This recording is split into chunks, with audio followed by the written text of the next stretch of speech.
nós estabelecemos alguns alvos, ou seja, aonde nós desejamos chegar. Nós estabelecemos algumas metas e vamos aplicar aqui como prazo que eu pretendo chegar onde eu desejo. Nós vamos montando uma estrutura, esperando que coisas promissoras, que nos levem à prosperidade, às realizações, a transformações, que elas venham acontecer na nossa vida. A primeira coisa que eu queria que você entendesse é que se você decide não agir, ou você abre mão ou diminui a intensidade dos seus sonhos, ou você aumenta a sua capacidade de habilidades. A escolha é sua. Ou você vai diminuir, né, o seu prognóstico, a sua perspectiva para 2021, ou você vai aumentar o seu afinco, a sua dedicação, aquilo que você planeja fazer para que os seus sonhos se tornem realidade. É muito importante nós olharmos para esse início do ano, porque eu acho que muitos de nós já estamos aí, se não todos, estabelecendo algumas coisas que pretendemos fazer ao longo desse período. Nós aprendemos aqui no projeto Recomeçar, e este é o ano do recomeço, a possibilidade de você fazer novamente, porém agora de uma forma assertiva. À medida em que somos mais novos, a nossa margem de erros podem até ser um pouco maiores, porque nós ainda temos condições, muitas vezes, de contorná-las, mas à medida que a idade vai chegando, inevitavelmente, nós não podemos nos dar o luxo de cometer erros, porque alguns erros podem custar a vida inteira para consertá-los.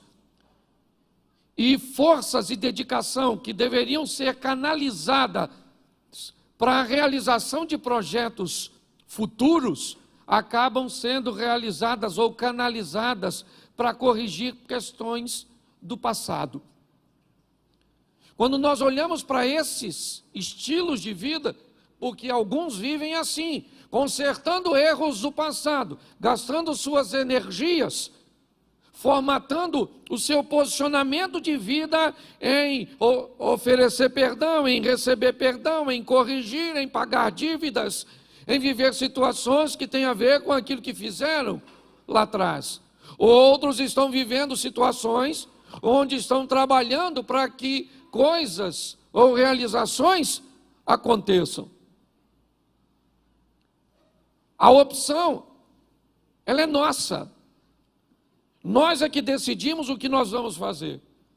E hoje eu quero mostrar a vocês coisas bem simples, né? Algumas diretrizes do início, talvez algumas descobertas que possam nos despertar a reavaliarmos, a reposicionarmos nossa vida. Eu costumo dizer que existem 3 máximas na vida de um ser humano. A primeira e mais importante delas: onde eu vou passar a minha eternidade. Não tem nada mais importante que isso. A vida aqui é passageira, passa rápido. Hebreus 9, 27, ao homem está determinado morrer apenas uma vez, vindo depois da morte o juízo. Salmo 90, verso 10, certo? O homem vive 70 anos, se for robusto, ele vai até os 80, onde a maioria dos dias são canseira e enfado, porque tudo passa rapidamente. A Bíblia está nos dando uma direção: a sua vida é única, a sua vida é curta e a sua vida é rápida. Você não tem margem de erros. Nós precisamos ser cautelosos, seja prudente como as serpentes e simples como as pombas. Vigiai e orai, a vigilância precedendo um sistema de defesa, para que venhamos fugir do erro.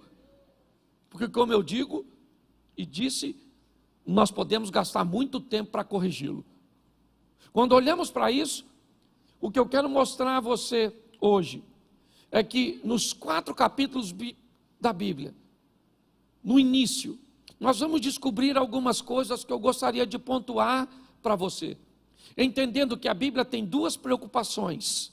uma e principal, com vida eterna. Por isso a primeira máxima é onde eu vou passar a minha vida eterna. Segunda máxima de um ser humano, o que eu vim fazer aqui na terra? Minha missão. Missão é algo que está altamente integrado com identidade. Quem não descobre o que veio fazer, tem dificuldade de saber quem é. Pessoas confusas no que diz respeito às suas identidades, inevitavelmente, elas têm problemas, certo? Com sua missão. Quanto mais rápido você descobrir o que você veio fazer, qual é a sua régua de medida, você para de usar a medida dos outros para estabelecer a sua. E terceira máxima, com quem eu vou viver aqui na terra? Seu casamento. Para mim são as três máximas que regem a vida de um ser humano. Onde eu passo minha eternidade, qual é a minha missão, que automaticamente vai revelar minha identidade, e com quem eu vou casar. Ok? Então, se você casar errado, e essa vai para os solteiros, porque se você casou já, hashtag chupa essa manga. Ok? Mas se você é solteiro, preste atenção nesse negócio, certo? Quantos solteiros tem aqui? Levante a mão. Isso, Deus te conserve, te abençoe. E se você conseguir viver desse jeito, viva. Se cansar de ser feliz, vem sofrer com a gente. Ok? Então preste atenção. A Bíblia tem uma preocupação importantíssima. Vida. Jesus disse, eu vim para que tenham e a tenham em isso. Duas coisas Jesus veio nos oferecer de forma muito eficiente. Uma, vida eterna. Ele veio para vencer o poder da morte e do caos. E fazer com que o nosso nome seja escrito no livro da vida. Ok? Segunda, ele veio para nos oferecer uma vida abundante aqui na terra, onde nossa margem de erro diminui, para que possamos potencializar nossas ações em realizações futuras. Mas eu comecei a observar que os inimigos da humanidade, eles são antigos. Que quando nós olhamos para os primeiros capítulos da Bíblia, nós já vamos receber algumas direções, que se respeitarmos e colocarmos em prática, vamos ter uma qualidade de vida legal. Por favor, entendam o que eu vou dizer. Ah, pastor, o mais importante para mim é ir para o céu. Não é para você que é isso que é mais importante, é para todos os seres humanos. A coisa mais importante é a nossa salvação. Só que tem algum valor agregado nisso, que nós precisamos decidir se queremos para a nossa vida ou não.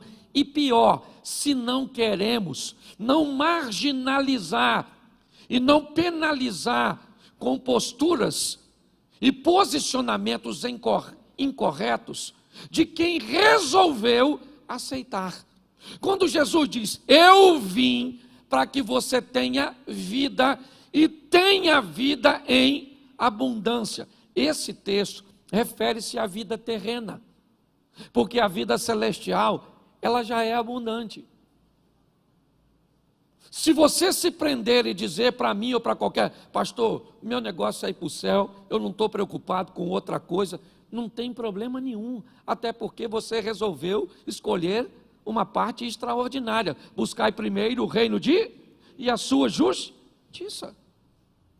O restante tudo é passageiro. Então você tem todo o direito de dizer, pastor, eu não quero saber de prosperidade, eu não quero saber de felicidade, eu não quero saber de nada. Eu quero saber que meu nome está escrito no livro da vida e eu já estou satisfeito, estou só esperando Jesus voltar ou eu morrer. E está joia. Tem algo de errado nisso? Claro que não. Só que a Bíblia também diz que Deus nos oferece aqui nessa terra vida abundante. Jesus disse isso a Pedro. Se você abrir mão, certo, por minha causa, você recebe 100 vezes mais aqui na terra. Então, como é que nós conseguimos alcançar esse estilo de vida de alta performance, de resultados extraordinários em todas as áreas? E por favor, tira esse R cifrão da frente, porque parece que quando a gente fala isso, todo mundo já pensa logo em ficar rico. Nós estamos falando de prosperidade. Riqueza é ter muito de uma coisa só. Prosperidade é ter o suficiente de tudo. E é isso que nós estamos oferecendo. Então, se nós temos duas vidas, até porque a Bíblia diz em Apocalipse que aquele que vencer não sofrerá o dano da segunda morte. Ok? Então nós temos duas vidas, uma aqui nessa terra, que Deus preparou para nós, e com a sinalização de Canaã, uma terra que mana leite e mel, uma terra de prosperidade. Se nós olharmos para uma visão de pobreza e de miséria, qual é a ideia do céu? Rua de barro, umas casinhas simples, uns puxadinhos, um calor infernal. A promessa é que ruas serão a promessa de mansões celestes. Então você não vem querer enfiar na minha cabeça. Uma visão pequena, você pode enfiar na sua e eu vou respeitar. Agora não tenta colocar na de todo mundo. Nós expomos a palavra e já já você vai entender o que eu estou querendo dizer. Mas no final das contas é você que escolhe. Então, se você quer ser próspero, não fale mal de quem não quer. E se você não quer ser próspero, não fale mal de quem está nadando de braçada. Ok? Porque hoje, às vezes, o que acontece é isso. Um vai para uma extremidade e fala mal do outro. É igual o tradicional falar mal do pentecostal. Já viu? Tem aquele pessoal que não acredita no Espírito Santo, não acredita nos dons, não acredita em cura, não acredita em anjo, não acredita em nada. Aí ele mete o sarrafo na turma que vê bola de fogo, caneta de fogo, que acredita nas línguas, nos dons e na cura. Em contrapartida, o outro diz que essa igreja que não acredita nada disso, não é nem igreja, é sorveteria. O que é isso? Um ambiente que leva as pessoas a viver numa extremidade. E não é isso. Nosso propósito aqui é direcionar você. Então, se você olhar um pouquinho mais de cuidado, e depois você pode olhar em casa, Gênesis 1:1. Vamos começar do começo. No princípio, criou Deus os céus e a... Lê de novo. Agora fica melhor. Não, volta lá, que é para ficar melhor a leitura. Vamos lá, gente. Feche seus olhos. Senhor nosso Deus e Pai, em nome de Jesus, nós queremos te agradecer por tua palavra, continua falando conosco. Usa-me, ó Pai, como um canal de bênção nesta hora, em nome de Jesus. Amém. Glória a Deus. Amém? Preste atenção, porque aqui nós já vamos ter, no capítulo 1, a direção de como o homem deverá viver. Nós somos criados, ou fomos criados, à imagem e de Deus. Vamos lá. O texto diz: no princípio criou Deus os céus e a terra era sem forma e vazia, e o Espírito de Deus pairava sobre a face das águas. E disse Deus: haja luz, e houve luz, e viu Deus que a luz era boa, e fez separação entre as luz e trevas, e Deus vai começar, haja uma porção seca no meio das águas. Preste atenção, porque o que Deus está dando direção é o estilo de vida que Ele vai pedir que nós venhamos a viver. O que é a fé? A fé é o firme das coisas que não se, mas que se esperam. A Bíblia diz que o justo viverá pela fé. E se a fé é o firme fundamento das coisas que não se veem, mas que se esperam, Deus está criando o mundo utilizando uma coisa que vai pedir que nós tenhamos. O que é? O que é? Fé. E disse Deus: haja. A luz existia, mas passou a existir. Deus começa a chamar à existência as coisas que não existem como se elas já existissem. Quando nós olhamos o início do Gênesis, é ali que nós vamos entender que estilo de vida nós precisamos trilhar Porque preste atenção, o justo vai fazer o quê? O justo vai fazer o quê? Viverá. Preste atenção. A fé para nós não é um momento.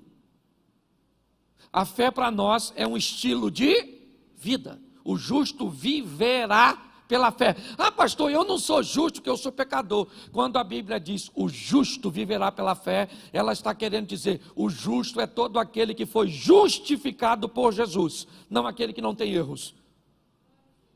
Cuidado com a aplicação literal de uma palavra que ela pode atrapalhar a sua vida. O que é um justo na Bíblia? Quando a colocação é: Jó era um homem justo, sim ou não? Sim ou não? Mas ele cometia erros, sim ou não? Sim, mas a Bíblia diz que ele era justo. Qual era a justiça desse homem? Acreditar que havia um Deus cujo qual ele servia.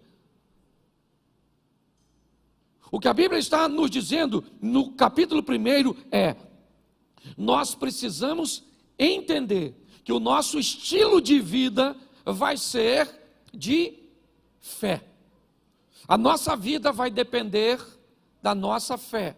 Ou seja, aquilo que faz com que acreditemos em coisas que ainda não aconteceram, mas nós temos certeza de que o nosso Deus está no controle de tudo e Ele vai agir a nosso respeito.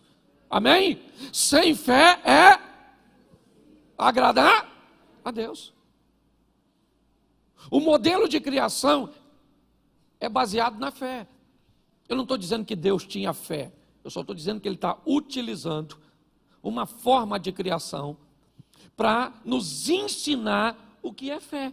Chama as coisas como se elas já existissem. Jesus disse isso, quando foi resolver o problema de Lázaro: eu bem sei que tu sempre me ouves, mas eu estou fazendo dessa forma para oferecer exemplo para outras pessoas. Então o que a Bíblia está formatando no início aqui? Nós vamos viver uma vida de fé, onde mesmo que as coisas não estejam acontecendo como nós esperamos ou esperávamos, nós cremos que Deus está onde sempre esteve, no trono de sua glória, no controle de todas as coisas. Você está entendendo? Quem acredita nisso vive o sobrenatural, e quem não acredita fica esperneando para resolver muitas vezes problemas simples. O modelo que Deus nos pediu é de fé. Mas quando nós vamos olhar um pouquinho à frente, nós vamos aprender uma coisa muito interessante.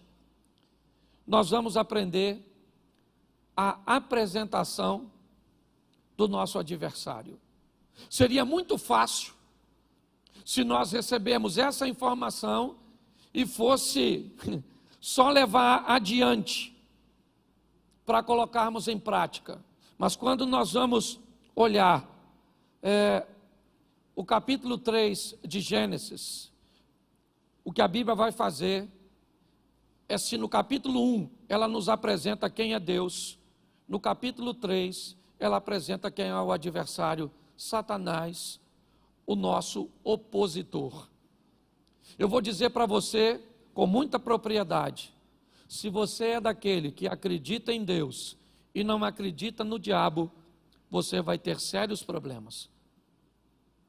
Porque uma das coisas mais importantes na nossa caminhada de fé é entender que tem alguém que vai se opor a nós, que ele é mais forte do que nós, mas não é mais forte do que o nosso Deus. Reconhecer como nosso adversário trabalha, reconhecer quais são suas armas, reconhecer como ele ataca, vai nos dar uma grande vantagem sobre Satanás. A Bíblia nos dá algumas informações, e pastor, onde Satanás está nos primeiros capítulos?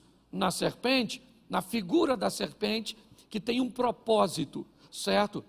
De fazer com que o homem se perca.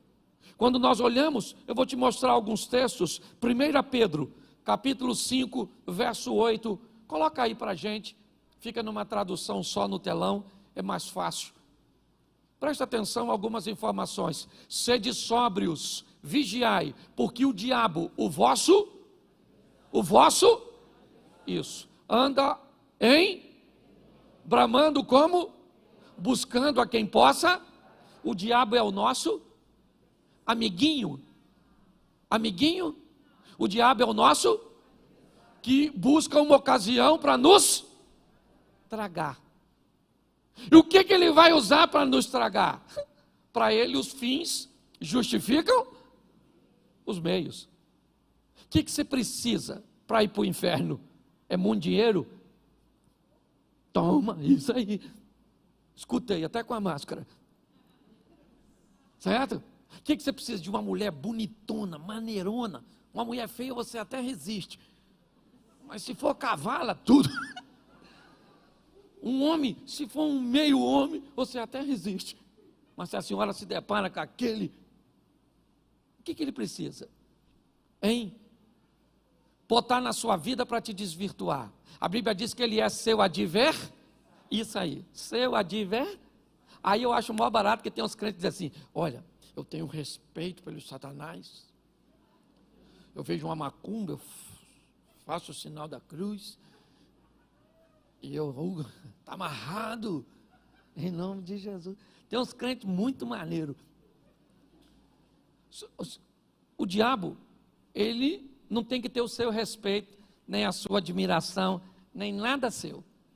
Ele é seu ele quer matar você, seu casamento, seus negócios, sua família, seus filhos, mas em Cristo Jesus ele está debaixo dos nossos pés. Amém? Agora eu tenho que saber, a Bíblia diz, sede sóbrio. O que é sóbrio? Lembra do João Canabrava? Sóbrio, uma mente que não esteja dopada. Ou do João Canabrava, dopada pelo álcool. Pastor, eu nem bebo, louvado seja Deus. Mas às vezes a religiosidade é uma toxina que entorpeceu a sua mente. Às vezes a ignorância é uma toxina que entorpeceu a sua mente. Nós precisamos entender que a Bíblia diz, sede, até porque para você vigiar você tem que estar em alerta. Porque o diabo é o vosso adversário. É isso que a Bíblia está dizendo. Vamos lá? Atos dos Apóstolos 13:10. Apóstolo Paulo. Olha que coisa legal.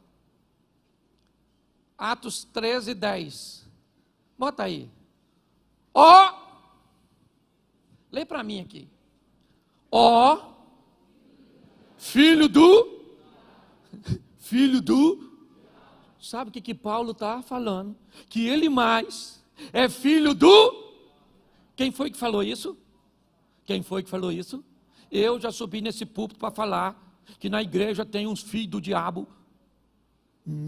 Quase cortaram meu pescoço. Pastor, aqui na igreja ninguém é filho do diabo, todo mundo é filho de Deus. O Paulo está falando que tinha filho do diabo. E se tinha filho do diabo lá, tinha ou não tinha? Tinha ou não tinha? E tem filho de diabo perto da gente às vezes, sim ou não? Sim. É só você olhar as atitudes que definem a paternidade. Eu preciso preparar você, porque às vezes a gente pensa, certo? Que todo mundo é gente boa. Deveria ser, porque a imagem é semelhança de Deus. Mas tem uns irmãos, nem posso chamar de irmão, tem uns parentes nossos, entendeu? Que deve ser filho do adultério. Uns filhos do Satanás. E às vezes eles estão onde? Dentro da igreja. Porque tem joio no meio tem cabrito no meio das. Isso aí, gente. É isso aí. A palavra está forte que a criança se sentiu. Não, é assim mesmo. Ok? Então entenda bem. A Bíblia tem filho do diabo no seu trabalho. Tem ou não tem? Na rua onde você mora, na igreja que você frequenta, na sua família, os filhos do diabo que é parente. Ou seja, é só nós mudar o comportamento que vira filho do diabo também. Então, por favor, quando eu falo isso, e falo isso de uma forma mais veemente na igreja que eu pastoreio, para você que está assistindo, aqui é a igreja que eu sou pastor. Então eu falo, e aí na internet também tem. Filho do diabo. Achou que era só aqui onde eu estou pregando? Também tem. Porque tem em todo lugar. O diabo tem funcionário. Às vezes, não full time. Tempo integral. Mas às vezes freelance. Os motoboys do Satanás. Os Uber. Faz um serviço assim. Sabe? Nós precisamos entender. Ele é nosso o nosso Deus é o todo-poder, o Criador, amém? Isso, que nos ensina a vivermos pela fé, ter uma vida de fé, e não um momento, ok? Fé é o quê? Acreditar naquilo que ainda não é concreto, mas nós cremos que vai acontecer. Posso ouvir um amém da igreja?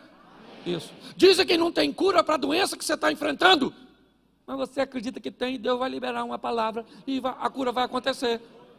Está num ambiente onde todas as portas estão fechadas e a situação econômica do país não gera possibilidade de que você se reintegre no mercado de emprego e que as coisas... Isso é todas as informações que os olhos veem, mas os céus é mais poderoso do que tudo isso e abre porta onde portas não existem, porque nós vivemos pela fé. E agora a Bíblia está dizendo, o diabo vosso adver tem filho. Entendeu? Tem filho. João 10:10. João capítulo 10, verso 10. O ladrão não vem senão roubar, a matar e a... Essa frase foi dita por Jesus. Ok? O que ela está definindo é o perfil do nosso adversário. Primeiro, nós temos um. Ele não é amiguinho, não é irmãozinho, não é personagem aí das séries televisivas, Lúcifer, um diabinho maneiro. Ele não é o fantasminha, como é que é o nome dele? O Gasparzinho. O Satanás quer matar você, destruir você, e eu também. Mas nós não vamos dar mole, porque a Bíblia diz ser de sóbrio e vigie. Isso. Porque o diabo está porque o Senhor dará ordem aos seus, para que se acampe e o diabo vai ficar e Deus vai ficar Isso aí. O máximo que o diabo vai fazer é assim, ó.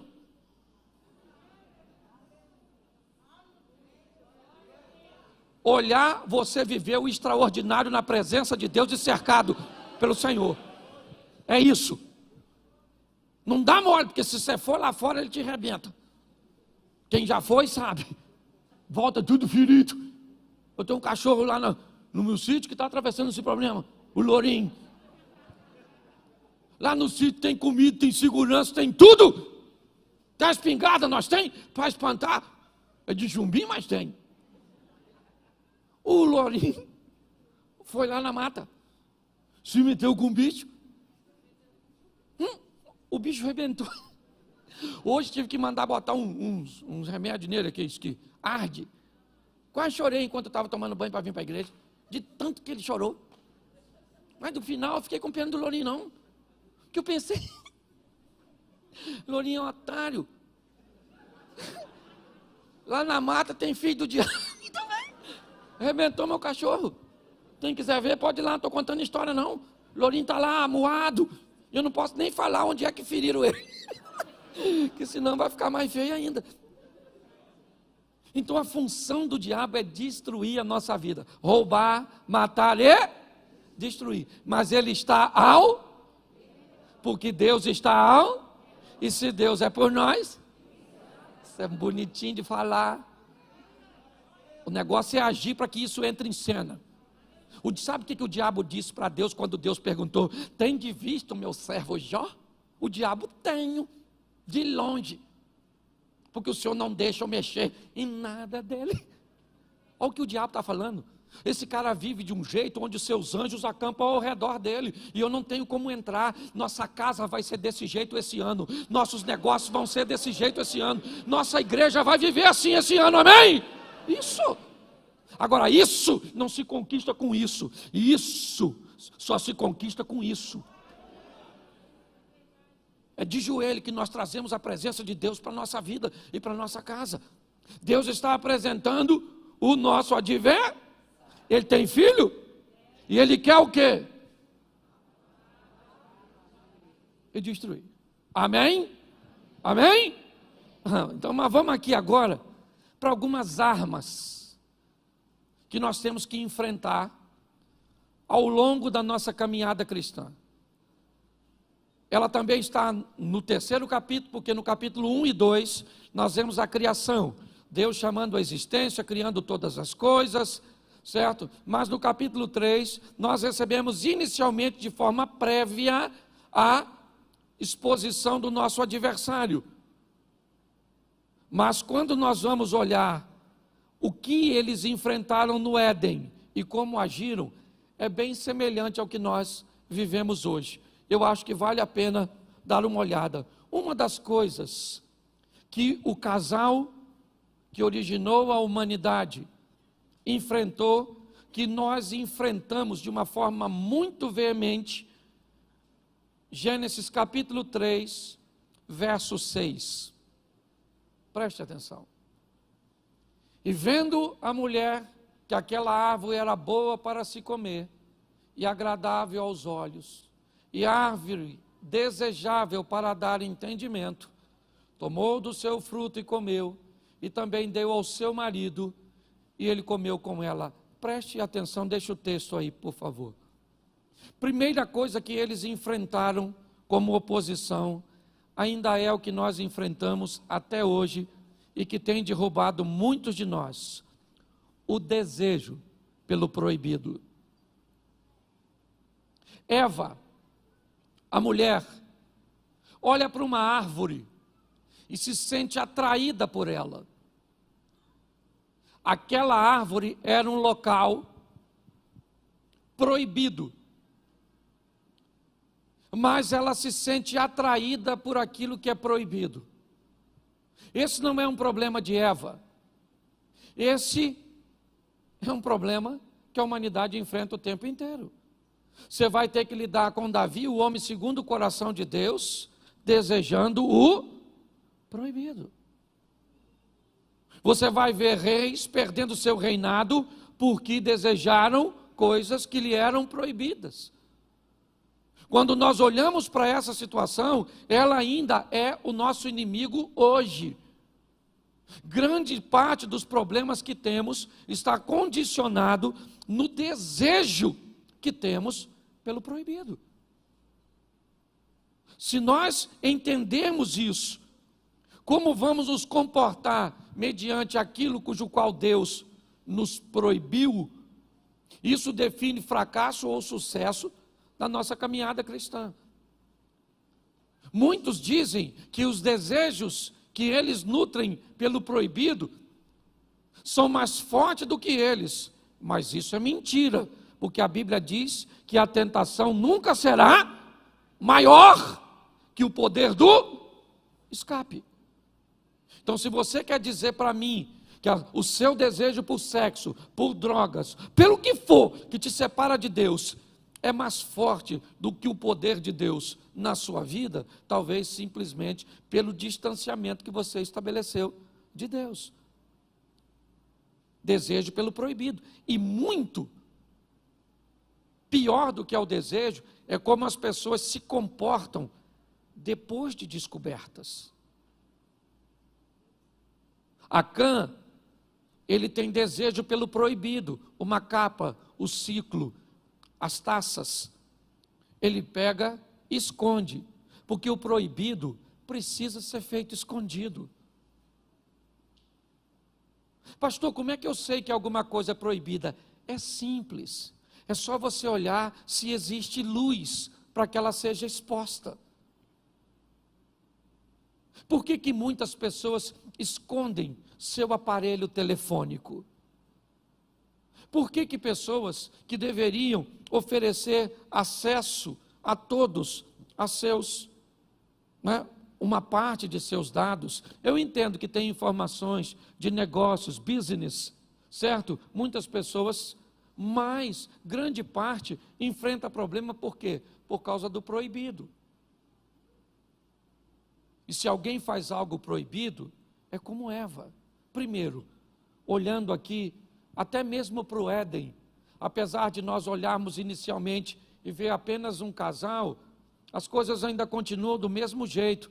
Todas as vezes que fazemos algo, que queremos algo, fazer algo de errado, o número de pessoas que temos para desabafar ou abrir o nosso coração é muito pequeno.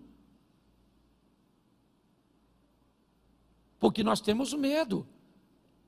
Quantas vezes Noé viu seu filho Cã pelado, nu, mas bastou o filho ver o pai uma vez nu e foi lá fora e contou para os outros.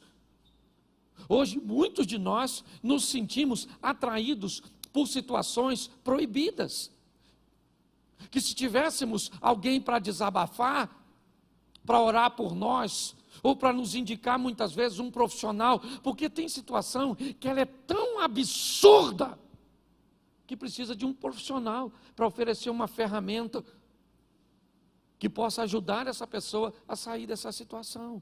Mas não, elas vivem em looping de remorso e a mesma postura, sabe? Eu me masturbo, mas eu me arrependo, ou melhor, eu tenho remorso, eu olho para a pornografia, mas eu faço isso, mas o que eu tenho é isso, é um looping que sempre me devolve a prática anterior, cuja qual eu aparentemente não consigo me libertar. O que é isso? O desejo pelo proibido. É um inimigo que nós vamos ter que lutar basicamente o tempo inteiro.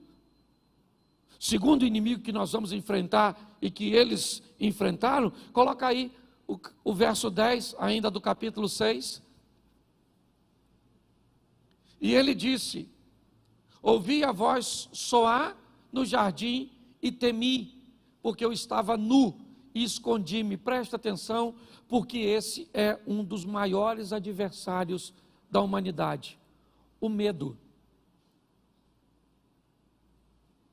O medo.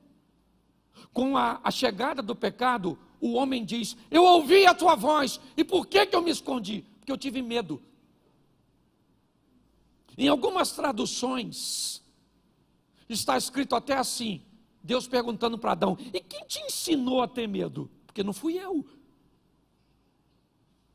Eu criei o mundo debaixo da fé, fazendo com que chame à existência as coisas como se elas já existissem. Estabeleço toda uma estrutura, e agora você vem dizer para mim que está com medo? E é isso aí, eu estou com medo de sair, eu estou com medo da violência, eu estou com medo do dinheiro faltar, eu estou com medo de ser dizimista, eu estou com medo de casar, eu estou com medo de ter filhos, eu estou com medo de não arrumar emprego, eu estou com medo disso, eu estou com medo daquilo. Nós vemos hoje como nunca o medo. Um dos nossos parentes e companheiros mais próximos. Você vai entrar num elevador, você entra, quando ele abre, alguém olha para você e define se vale a pena entrar no elevador que você está ou não. Com medo. Hoje muitas pessoas ainda vivem enfrentando os mesmos inimigos do Éden, o desejo pelo proibido, certo? O medo ainda é um dos nossos grandes adversários. Você quer outro? Coloca aí o versículo 7, volta um pouquinho.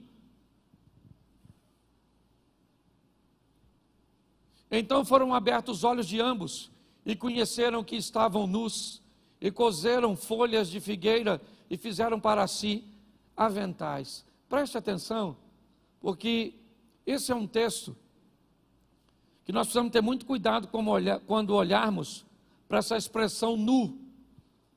Porque se nós formos olhar isso, nós temos tribos indígenas e uma série de situações onde pessoas andam nuas e não tem nenhum tipo de constrangimento. Mas me parece que esse texto tem uma informação preciosa. É dizer que este casal cometeu um erro e vai tentar consertar por si mesmo, para tentar cobrir aquilo que tinham feito, e aqui representado na nudez. Eles vão coser, eles vão fabricar, certo? Vão preparar alguma coisa que pudesse cobrir a sua nudez. Ou seja, o que nós aprendemos aqui, que é um erro grave, tentarmos resolver coisas cujas quais nós não temos poder. Ah, pastor, eu não acredito nesse negócio de Jesus Cristo salva. Eu acredito que eu tenho que ser bom, eu tenho que fazer o bem, eu tenho que ajudar as pessoas, eu tenho que cuidar das pessoas. O que é isso? É fazer folhas de figueira para cobrir a própria nudez. É tentar resolver um problema que só Deus pode resolver, e eu vou te mostrar isso mais à frente, mas tentando resolver por si mesmo. Tem coisas que você é capaz de resolver, tem perdão que você é capaz de liberar, tem mágoa que você é capaz de equacionar, mas tem coisas que só o Espírito de Deus tira do seu coração. Tem coisas que só Deus pode fazer por você, e muitos cometem o erro de achar que são capazes de resolver todas as questões. Não, aquilo que você pode resolver, não faça corpo mole, resolva. Tem coisas que vai mudar seu casamento e que não é Deus que vai fazer, é sua decisão. Tem coisas que não vão mudar sua situação financeira, não é Deus que vai mudar, é a sua maneira de administrar, é a sua maneira de lidar com os recursos que chegam até você. Precisamos entender que esse ainda é um dos grandes problemas. Pessoas que tentam resolver tudo do seu próprio jeito.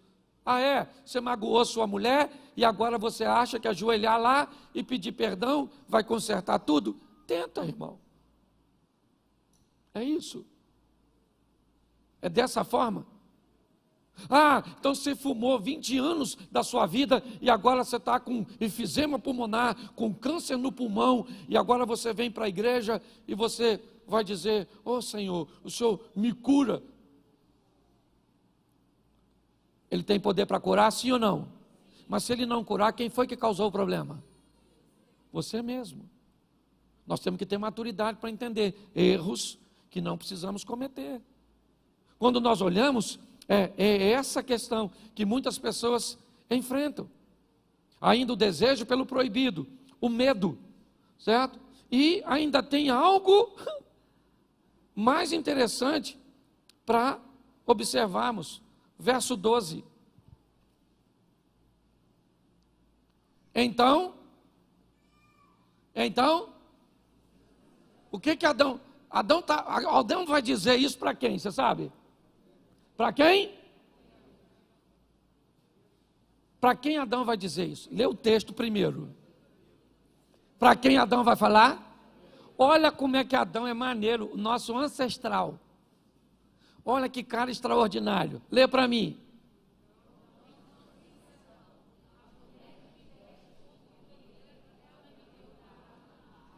O Adão acabou de botar a culpa dos seus problemas em duas pessoas.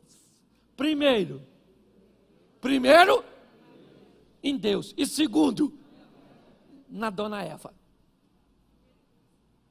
O que é isso, pastor? Isso é um adversário que nós enfrentamos há muito tempo, omissão de responsabilidade. Por que você não tem dinheiro? Por causa do Bolsonaro, por causa do Lula, a Dilma. Por quê? Por que você não casou? Porque está todo mundo virando gay. Por que pensa aí. A culpa, por que você divorciou?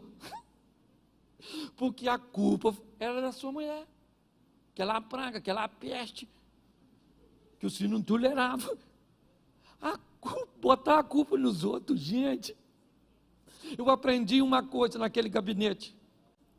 Se você só ouvir a versão do Chapeuzinho Vermelho, o lobo sempre vai ser mau. Eu já escutei a visão da Chapeuzinho Vermelho. Quando o lobo foi lá, eu achei que ele Era Chapeuzinho Vermelho.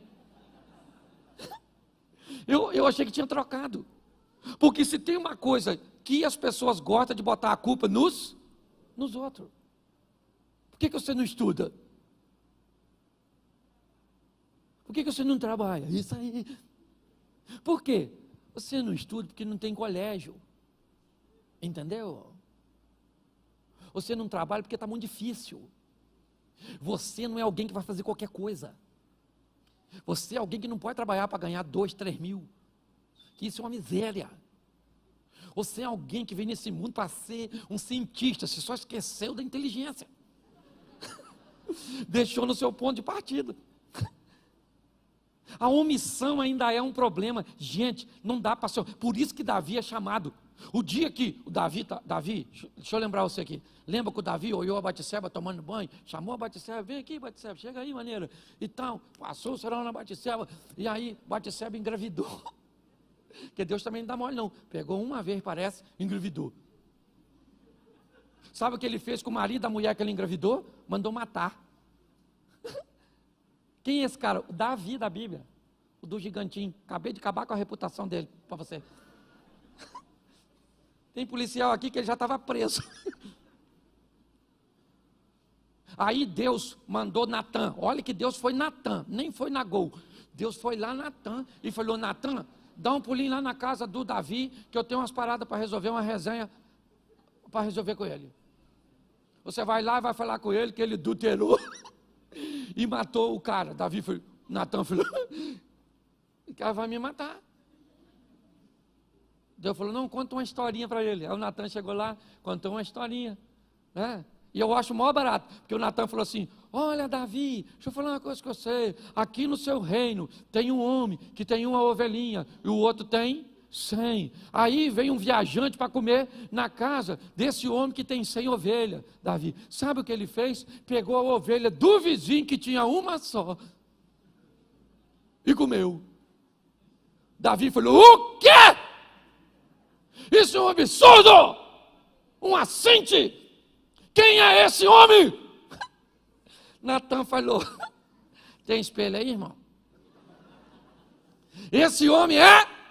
Aí Davi falou: ai, pequei. Ah, Frozinho, presta atenção. Quando ele descobriu que estava errado, a primeira coisa que ele fez foi o quê? Salmo 51, ainda que os meus pecados, certo? O Senhor pode me dar um coração novo, uma vida nova. O cara se arrepende. Como é que nós vamos mudar de vida se o culpado não somos nós, é sempre os outros? É o seu pai que quer acordar você cedo. E cedo você não funciona, porque você só pega depois de meio-dia. Devia ser filho de príncipe em outra vida, se ela existisse. Não, te garanto que você deve ter vivido mendigo em outra época. Responsabilidade. Quem é o maior responsável? Aliás, deixa eu falar uma coisa para nós que somos pentecostal. Quem é o maior profeta da nossa vida?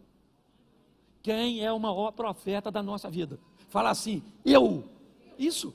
Eu sou o maior profeta. Sou eu que mando mensagens para o futuro a respeito de mim mesmo. Com o quê? Com as decisões que eu tomo, com meus posicionamentos, com minha vida com Deus. O futuro está aguardando você fazer por Ele o que você nunca fez, para Ele te dar o que nunca te deu. Está na hora, gente, nós vivemos o incrível, o extraordinário, o sensacional. Alguém parar para olhar para tu e diz: menino, tu deu sorte. Sorte é o esforço que o preguiçoso não quer fazer para alcançar o que deseja. E aí é só você ser bem sucedido. Nossa, Deus tem uma panela, é 5 colheres, é 5. Deus não gosta de mim não. Não, quem não gosta de você provavelmente é você mesmo. Aí o outro esse dia falou comigo assim: pastor, eu não concordo, porque olha só, tem gente que já nasce hoje, o pai dele pode dar um carro para ele, e outros levam a vida inteira para conseguir comprar um carro. É verdade ou não? É ou não é? Mas aí eu pergunto a você: o que o avô desse camarada fez, que hoje pode dar um carro para o filho? Talvez o que o seu avô não fez. Então, se você quer falar mal de Deus, Você quer falar mal de alguém? Não fale dos outros nem de Deus, fale dos seus parentes. Meu avô era uma praga que não quis trabalhar. E hoje eu estou só... Mas quer botar a culpa em Deus. Nós precisamos levar a nossa vida, né, para um outro nível. E aqui, um outro problema que nós temos que enfrentar, gravíssimo. O problema, ainda está no capítulo 4 só de Gênesis. Olha só, se não bastasse, deixa eu recapitular aqui para você não esquecer. O desejo, me ajude aí, o desejo, a tentativa de resolver sem Deus. O medo, a omissão, ainda tem um negócio que nós temos com uma facilidade tão grande. O que é? Inveja. Você tem?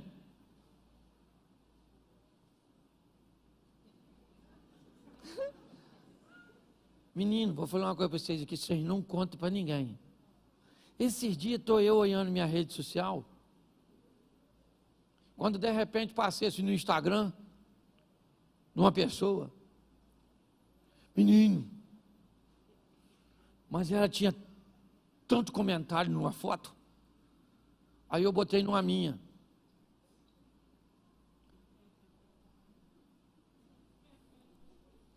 Comentário quase nenhum. Eu fiquei com a raiva. De quem? De quem? Isso me ajuda aí. Porque só eu que tenho inveja. Ninguém tem.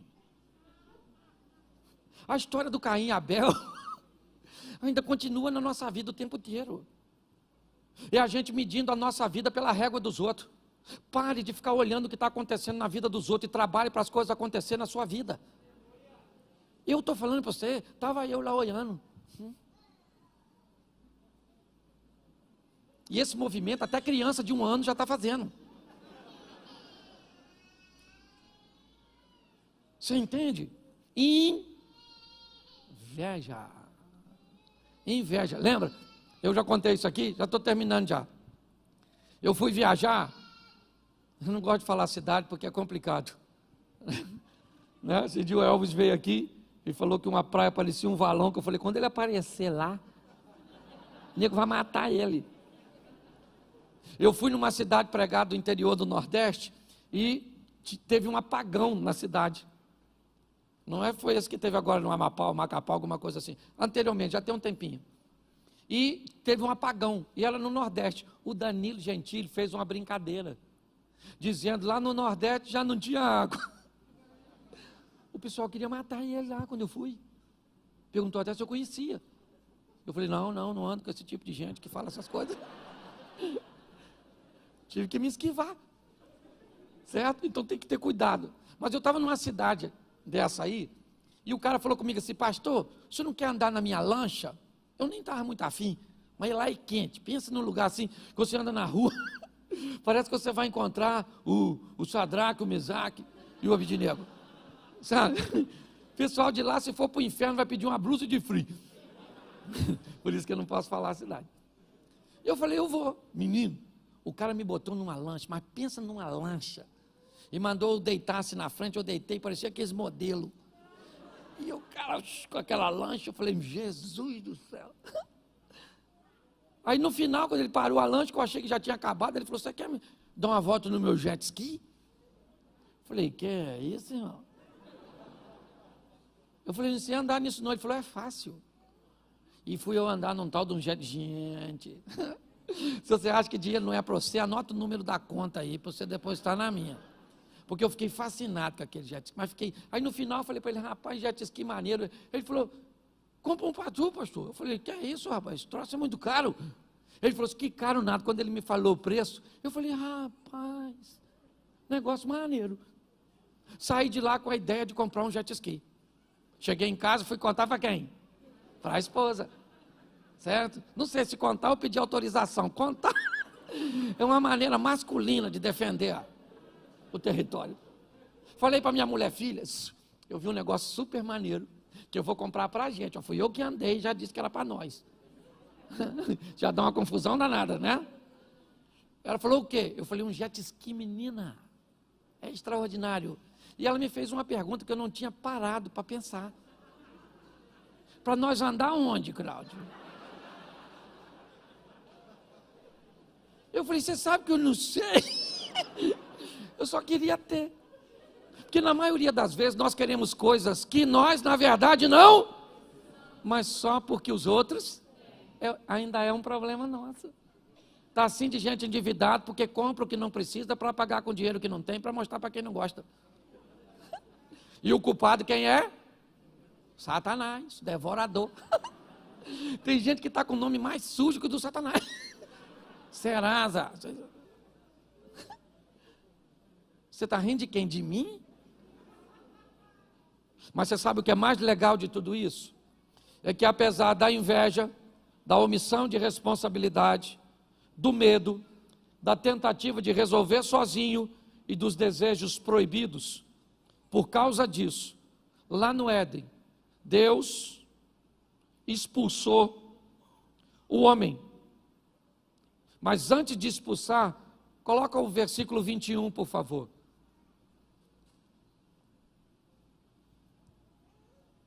E fez o Senhor Deus a Adão e a sua mulher, fez o quê? E essa túnica era de quê? Era de quê? Isso.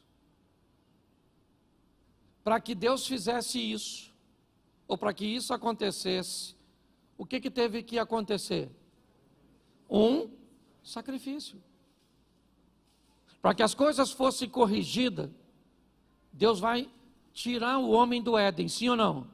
Mas vai dar uma proteção para ele. Aquilo que ele tentou fazer com as folhas, Deus vai fazer com a morte de alguém. Na verdade, na tipologia, quando nós estudamos isso, aqui nós temos um tipo de Cristo. Alguém morrendo para oferecer uma cobertura, né? Ou alguém inocente morrendo para que alguém fosse perdoado. Por quê? Por causa do verso 23. Olha o que diz o texto agora. Depois de fazer as túnicas, o Senhor Deus, pois, o lançou fora para lavrar a terra de que fora. Preste atenção, o homem precisava ser expulso, porque Deus é justo. Justo. E Deus expulsa o homem, põe o 24. E havendo lançado fora o homem, pôs querubins ao oriente do jardim do Éden e uma espada inflamada que andava ao redor para guardar o caminho da árvore da... Preste atenção, o homem foi expulso, porém vestido. Ou seja, com sangue sendo derramado para que ele pudesse ser coberto numa postura do Velho Testamento, para que ele não tivesse mais acesso à árvore da vida.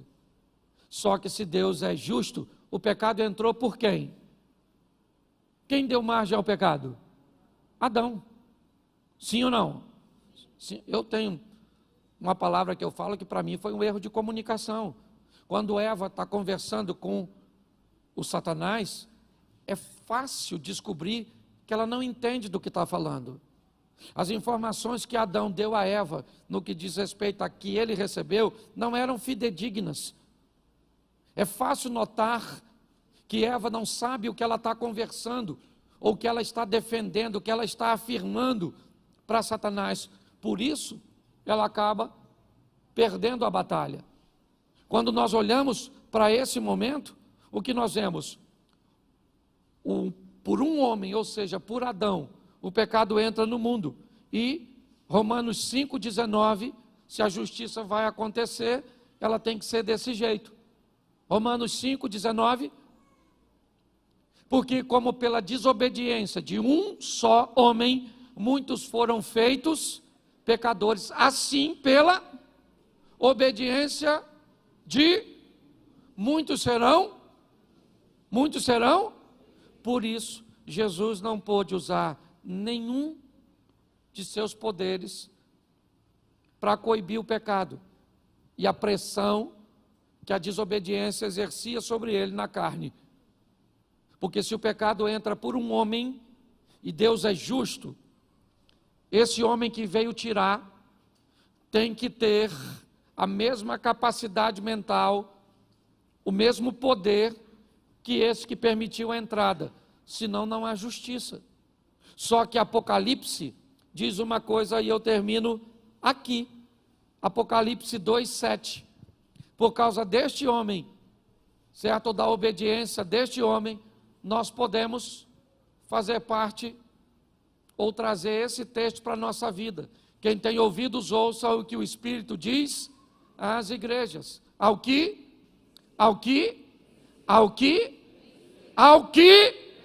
não é ao que empatar, não é ao que perder, não é ao que fazer corpo mole, é apenas para uma classe. E qual é a classe?